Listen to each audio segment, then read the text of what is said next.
Hey everyone, welcome back to another edition of videos. Today I wanted to go over another game that I played recently. This was a quite an interesting game, quite a lot of attacking chances and winning chances for both players.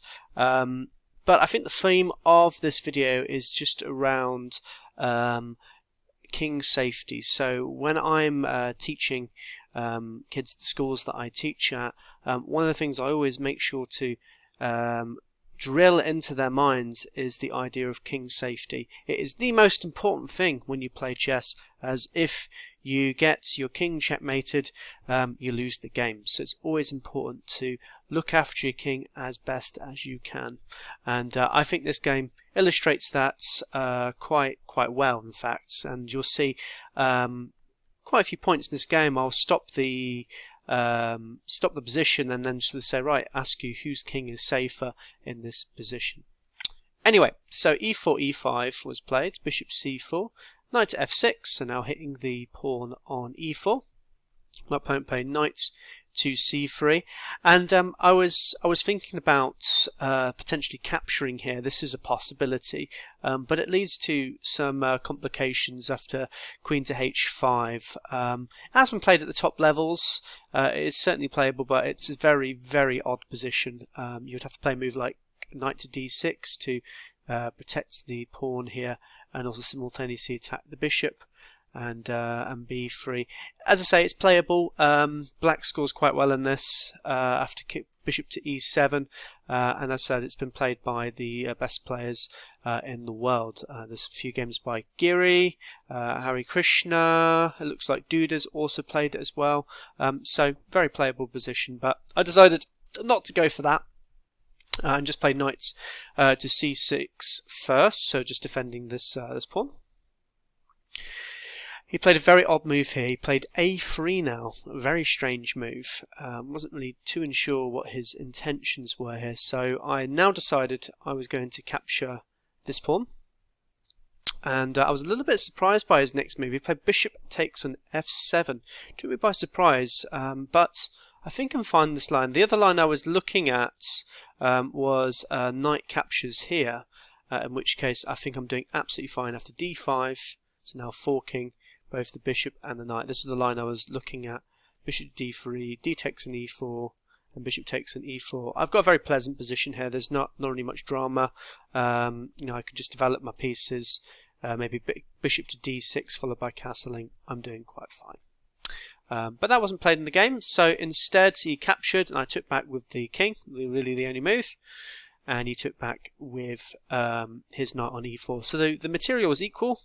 But my king can no longer castle, so it's a little bit swings and roundabouts, I suppose. But nonetheless, I played d5, and now I control all of the centre. So there's a little bit of a trade-off there, and I think I've got slightly better development here as well, despite my king not being castled.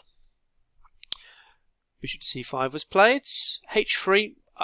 Who knows what this move was? I honestly haven't really got a clue what he was thinking of this move. During this really critical, crucial time, he plays h3, which just absolutely baffled me. And but yeah, I'll ask you again. I mean, who has the safer king here? Is it white or is it black at this point? So I played a move here, and to be honest with you, I wasn't really. After I played it, I wasn't really too happy with it. I played the move e4. This had really the idea of stopping this knight from coming to this square. So try and restrict his development. But as you can see here, the knight could easily have come around over here. And actually, I think he's doing absolutely fine. He's then also got potential breaks on d3 as well. So I kind of gave the position back to my opponent, so justified his pretty odd-looking h3. But here he, a much stronger move here instead of e4. And I wonder if you can spot it. It's a very cute move. But the move rook to f8, a fantastic move. So this has the idea of castling manually and releasing attack on f2. So exploiting the fact that this move was a bit of a waste of time. Let's get our king safe. Let's get it out the way. And really, I should have played this. I would have been in so much of a better position if I'd done this, because I would have got my king safe, and then actually I probably could have started quite a quick attack against white. But nonetheless, in the actual game, queen to h5 was played. This is actually the main focus I was looking at in this line, and actually I think I'm doing absolutely fine against this. So after g6, he did queen to h6, and now this queen's not really in the middle of the action now. So again, I'll ask you again, whose king is safer? Maybe I'm getting a little bit better here. So now I play queen to f6. Now, just very blunt threat, just going straight for the checkmate here. Well, not really checkmate, but I'm going for the attack on f2.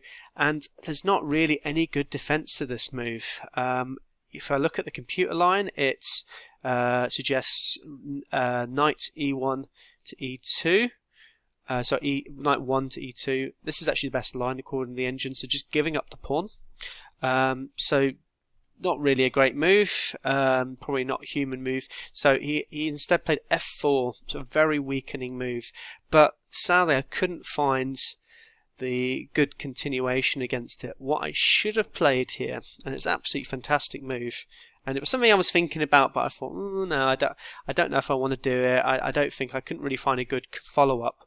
But it was the knight to d4 move, a much stronger move. And I was looking at this line for a little bit, but I wasn't really too satisfied after the king comes to d1. But there's a really cute continuation here that I totally missed. So after king to d1, I have a very cheeky move here, and that's bishop to f8, a very odd move, looked very counterintuitive. After queen to g5, maybe wondering what the purpose of moving that bishop was. Well, the idea was actually coming to c6. So with that bishop out the way, I can now come into c2 with a very strong attack. There isn't really any good response to it. If he plays the move c3, if he plays the move c3, hoping to stop my knights, I can just still infiltrate with queen to a4 with check, and after a move like e1, which is the only move, I will then come in with another check. So now forking both the king and the rook. So this is winning. The line doesn't finish here. You know, after king f1, queen to c4, knight coming here, so it's now pinned, and then I take the rook. So totally safe position. I would have been absolutely fine to play this. Notice how this pawn is now defended from this queen. There's no really any nasty checks here.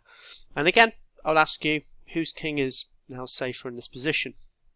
So another interesting question. So in the actual game, I instead of playing that, I decided, for whatever reason, to play en passant capture here. I don't know, maybe it's because I just saw an en passant, I have to take an en passant, but it's just not a good move. I mean, I was thinking about stuff with the rook coming here, but as soon as this rook moves, this pawn is undefended now, so actually his queen, again, justified in the move that he's played. So anyway, knight captured here, and now actually this knight develops with an added threat of just coming to g5 with check, and my position kind of gets out of hand here now. You know, it just starts to really fall apart. So I played here the move knight to d4. It's a move just slightly too late. It would have been good move before, but now it's just too late. He actually played g5 here. He missed a really strong move actually. He could actually capture here. After a couple captures, rook to f1, I would have to actually give up my bishop for the knight, and this position is actually slightly better for white. He's got a slight edge. What he actually played kind of gives me a little bit of an advantage back. So if I go to the position after knight to g5, what I really should have played, again, quite a difficult move to spot. It looks very counterintuitive. That's the move king to g8. But in fact, actually, the king's very safe here. It's off this potential file, these open files here, and I can kind of come back into the game. So after king to d1 to stop this threat here, I can play queen to f2, now threatening to come into both e2 but also threaten the knight on g3.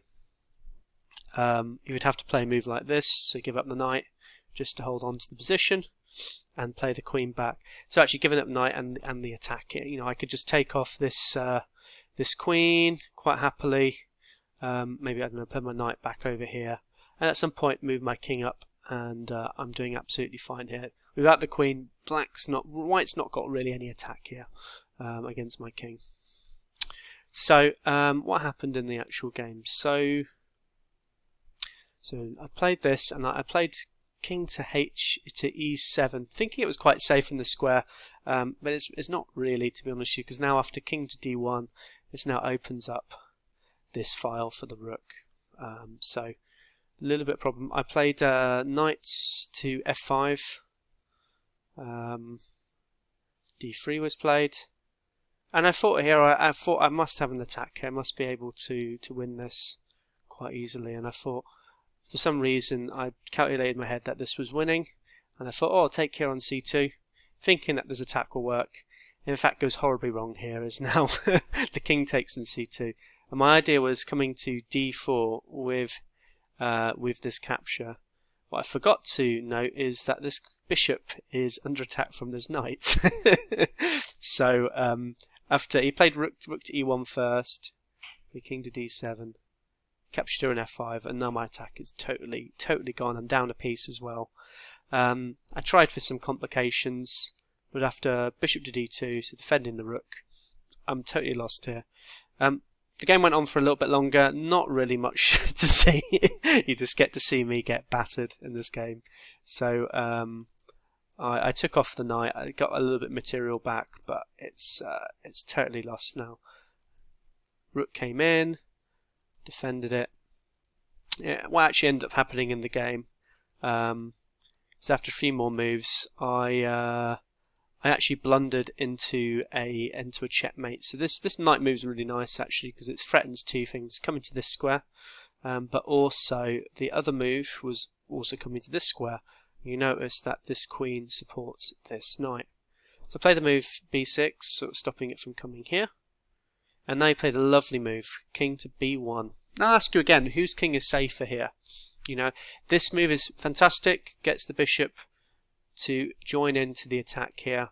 A really nice move. So in actual fact, in the actual game, I was running a little bit low on time as well. I think I had about 5 minutes left, so I captured here on h3, and well, as you can see, that just loses to checkmate. So a lot of missed opportunities in this game, but it was a fun game nonetheless. There was a lot of things going on. Very difficult to play for a human, but nonetheless, a really fun game. Hope you enjoyed this, guys.